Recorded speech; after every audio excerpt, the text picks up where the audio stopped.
Alright, in today's video, we're going to be creating this particular animation. It's supposed to be another type of satisfying animation.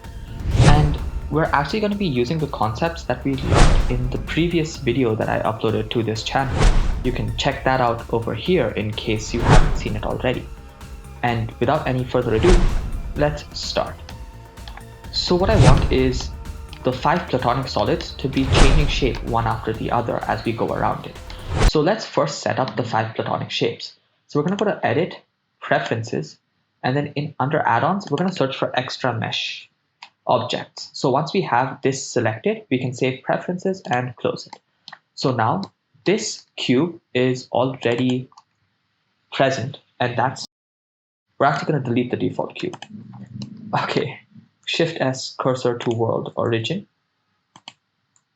And now we'll add in our 5 platonic solids. So Shift A, under math function, you can go for regular solid. Under regular solid, the first thing that comes up is a tetrahedron. So you can see it's a tetrahedron, size is 1. That's perfect. We're going to change the name to tetrahedron. And we're going to also move it to a new collection. So we're going to tap M to open this and click new collection. And we're going to call this tetrahedron and click OK. So now we have a new collection for tetrahedron. We'll be making collections over for each of the separate cubes or platonic solids. So Shift A, let's add in a new math function, regular solid. This is going to be a hexahedron, which is the cube.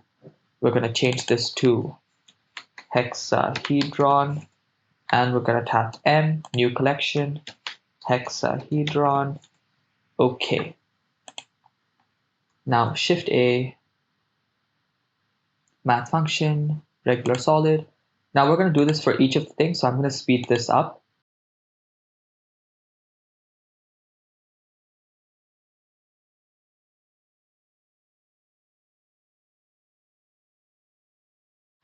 Alright, so now that we have all of our 5 platonic solids, we can switch off all of them except for the tetrahedron, because that's what we're going to be working with. So now everything that we add is going to be added into the tetrahedron collection, so that we can just switch between collections and render it out, similar to what we did in this particular video over here. Now let's just add in a plain, an empty. So we'll just scale that up. We'll now select our camera, and we will hit Alt G and Alt R to clear rotation and location, then rotate on the x-axis by 90 degrees. Grab it on the y-axis back, and then let's just look at it. Let's change the resolution for now to 1080 and 1920, because that's how I make most of my videos nowadays. So let's select the empty, then shift select the camera. No, let's select the camera, then shift select the empty, hit Control P, set parent to object. So now the camera is parented to the empty. So when the empty rotates, the camera rotates around just like this. Now let's just go ahead and make a few more changes to this. Let's select the camera and make sure that we have our focal length down to 18 millimeters. And since our focal length is 18 millimeters, let's grab it, or let's just zoom in. So we have to hit N, view, camera to view, N out, and just zoom in. And that's what's going to give it a better 3D effect when we actually look at it. So that's one thing that we're going to do. Then there's a bit of reorientation, but let's just see if reorientation works out for this. I don't think it does. I think it's better without any reorientation. So Alt R, and that's just how it is. Now let's set up the animation length. Now this particular thing is going to switch every round. So at most, let's say it's 3 seconds long. So let's go to 90 seconds. Let's change the frame rate to 30 frames per second. We're on frame 90. We're going to have the end at 90. Now at frame 0, we're just going to hit I for the rotation. And then at frame 90, we're going to go RZ360, hit I, rotation. And at frame 40, whatever it is at the moment, it's 45, which should be halfway through. Let's just go T linear, yeah, I rotation, so that we have one in the middle, and then we can go to T Bezier. So now it's all on Bezier. We're going to shift to the graph editor and then make it the way we want it to be. So right now we have our keyframes for X, Y, and Z. We don't need X and Y because rotation is only on the Z axis. So let's select these. Now we want it to slow down when it comes here. So just R, Z, or in fact, let's just select everything, scale it on the X axis by -1, just so that we go in the opposite direction. I want the rotation to be in this direction and not that direction. So that's great. Now let's select this, rotate, and just rotate it. Okay, let's just have it at -30 for now. That looks straight, but it's clearly not straight, which is what we want, but let's see. Okay, now we don't want it to slow down at the start, so I'm just going to go R60, and this one as well, R60. There we go. So now it starts off fast, slows down, and does this. Okay, now we need it to be less slow. I want this side to come in much slower, and I want this to go out also much faster. So I'm going to GX and go to there. So it takes 2 seconds to come in, 1 second to go out.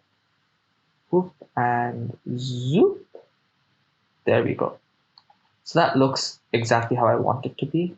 Hopefully camera to view. Let's switch that off, and great. That looks fine to me. Let's just come here, camera, passport out, viewport display. I like to keep this passport out at once so that I don't see anything else that's distracting to me. And this is our first Platonic solid. Amazing. Now let's go back to our keyframes. This is our timeline.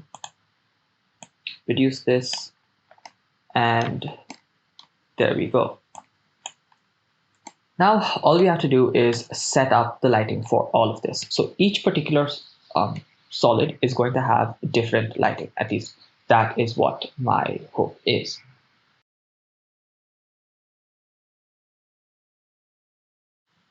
Okay, so now let's go ahead with the lighting. First off, let's have this world. We're going to change this to tetrahedron world.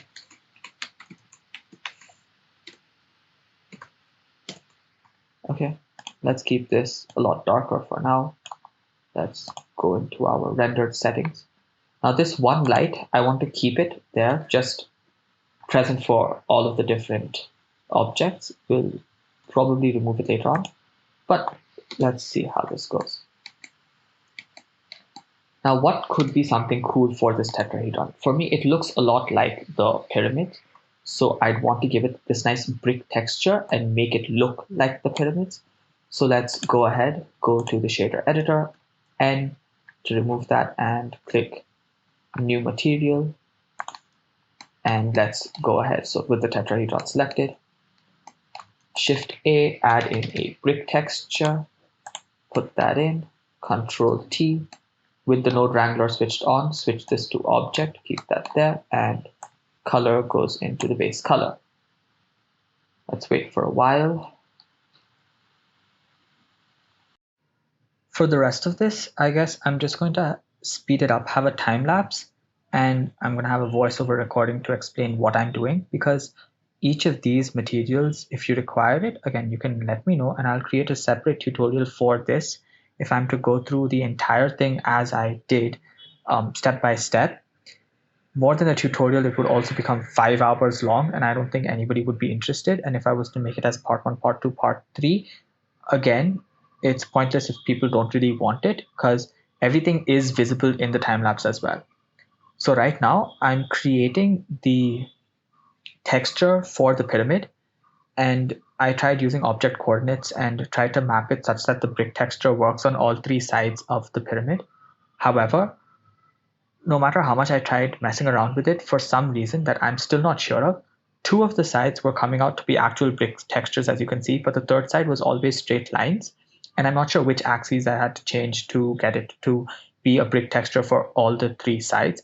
Probably had to create a UV map and create it using the UV textures, and I did not want to do that. So what I did is, just to save time instead of creating UV textures, was duplicate the entire mesh and just turn it by 360 by 3, which is 120 degrees, such that the new mesh had one side with actual brick textures aligned with the side of the original mesh that had only the lines. Then I would delete the side of the original mesh with only the lines, and I delete the other 2 sides of the new mesh that had the brick textures, so that there isn't no overlap of sides, and I eventually get something, 2 meshes that together look like one mesh with all 3 sides equivalent to brick textures. I also made it sandy material, and I did that later on. For now, I had to start creating the floor, the base, which was going to be some sort of sandy texture.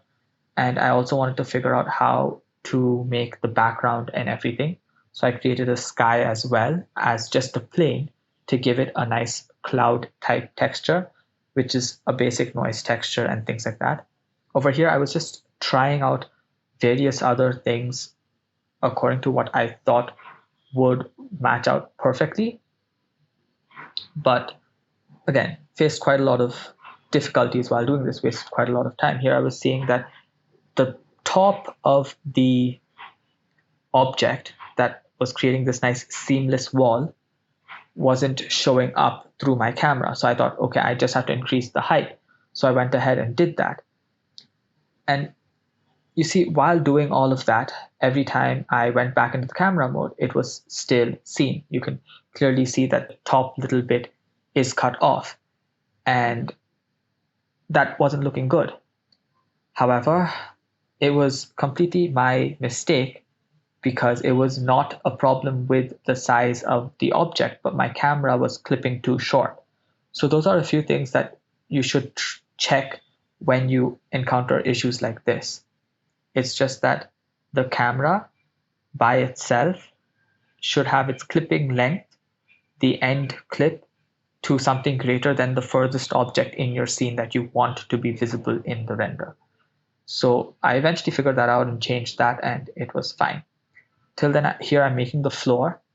I initially thought that, okay, I'll make it like a nice sand dune just by using proportional editing. And then I'm like, okay, why would I do that when I can just add in a cloud texture and then give it whatever roughness sand dune type texture is necessary.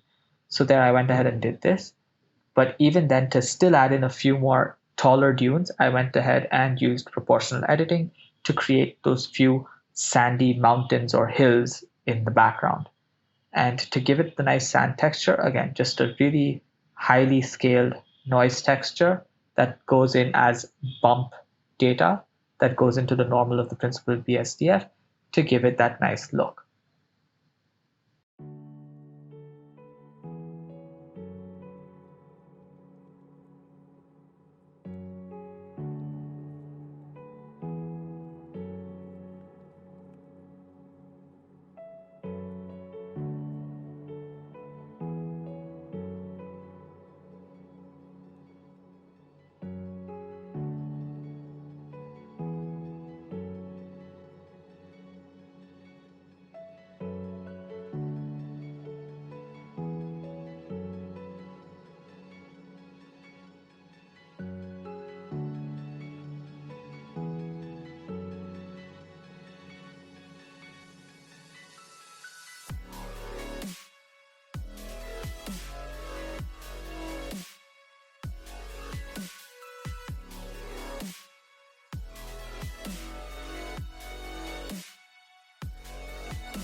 Now, since this entire video is meant to be for the 5 Platonic solids, I wanted to make sure that the Platonic solids, or the shapes of each of the 5 Platonic solids, is very much highlighted. So for that, I created an outline which would glow. And to create that outline, what I did is I just took the object, duplicated it, and added a wireframe modifier to that and gave that a glowing material. I did that for each of the 5 shapes, as we'll see later on, except for the octahedron, where I thought instead of making it glow, I could just make it a nice golden silver type color, as like a metallic shape, but still the outline, and it would make it just as obvious for anybody who's actually watching the video for that purpose. Another thing that I'd like to say, if at all you're actually still here 21 minutes into this video, is that this entire 5 Platonic shapes was made because I started a new Patreon. I know that nobody's actually watching this till here, and most people aren't interested in a Patreon.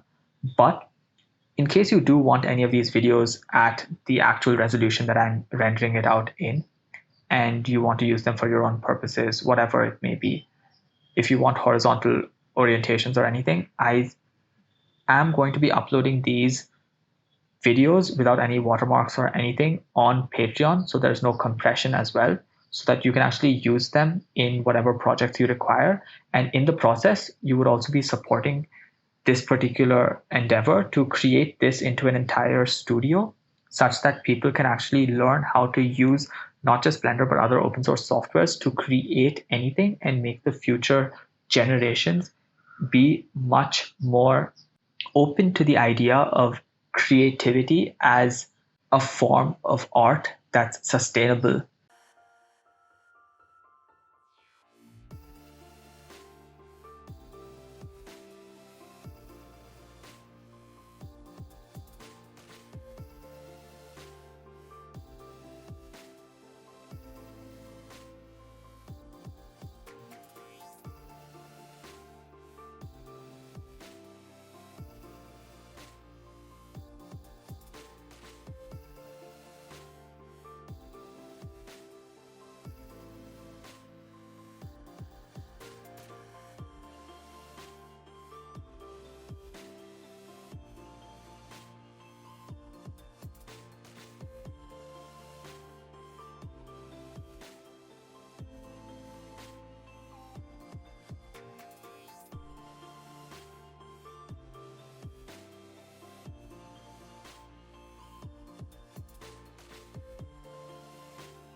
All right, now that we have the entire tetrahedron animation completed, what we can do is we can simply hide this entire collection and switch on the hexahedron, which is the cube. And now we're going to have to create an animation for this cube specifically. So let's go right ahead.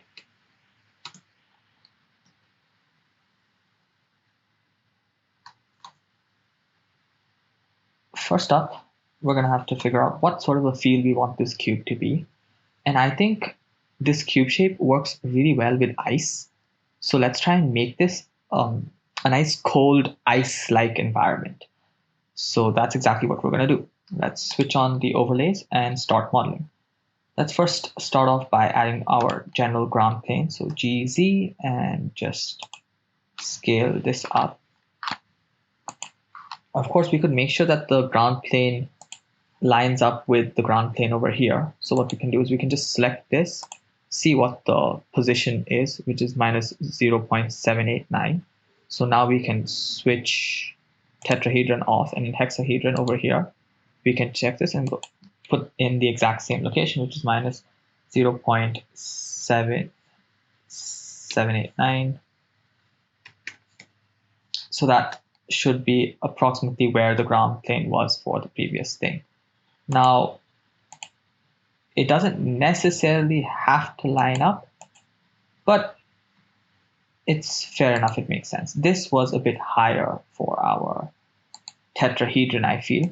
So if you actually look at it, you see the point goes up that's actually not because the tetrahedron was higher, but because the center of mass of the tetrahedron is towards its base. It's in fact 1/3 from the top.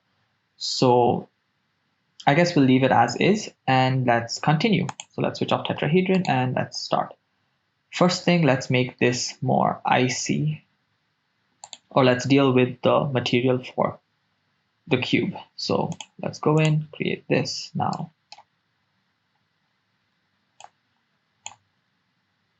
Blend mode is going to be alpha blend. And what I'm going to do is, again, fast forward the rest of this process and you can just see what the end result is. If you guys want anything in between to be explained, I'll make a separate video on why I did what I did. So hopefully that'll be good enough. So enjoy.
Finally, for the icosahedron, I wanted to try and use mostly external assets to see how fast it would be if how fast I would be able to create this entire scenario if instead of creating materials myself, I simply used external assets that are free, and if it would actually increase my workflow or the pace at which I work.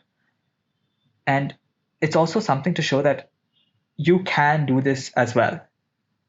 If you are on a time shortage or you have a limited amount of time by which you have to deliver something, you don't have to create everything by yourself.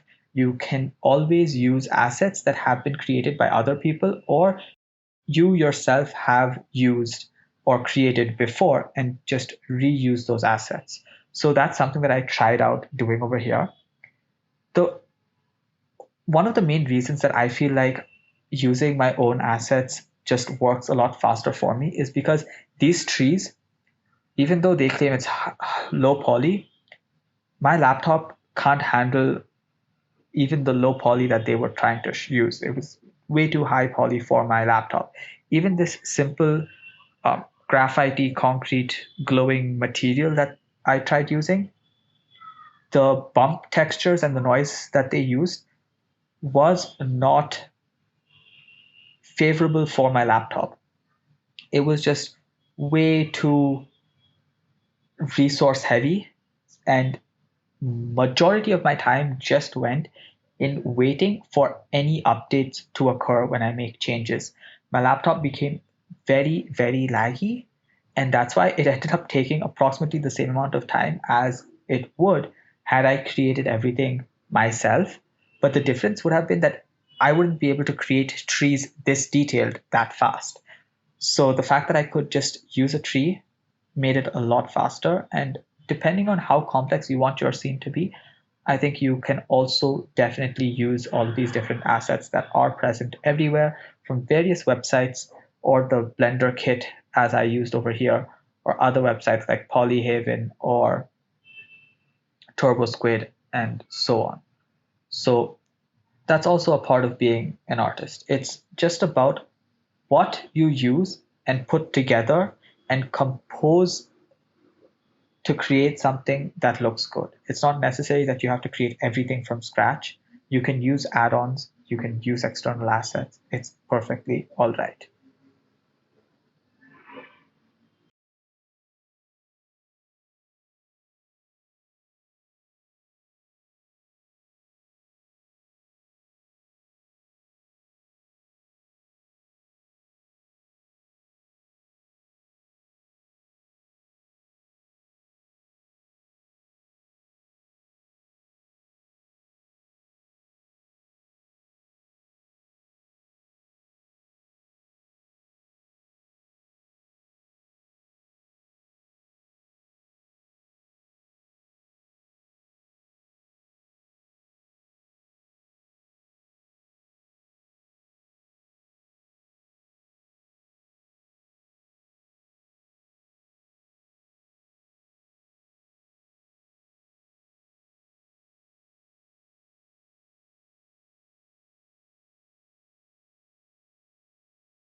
And with that, we finally can render it out to create this particular animation just by putting together the individual clips one after the other.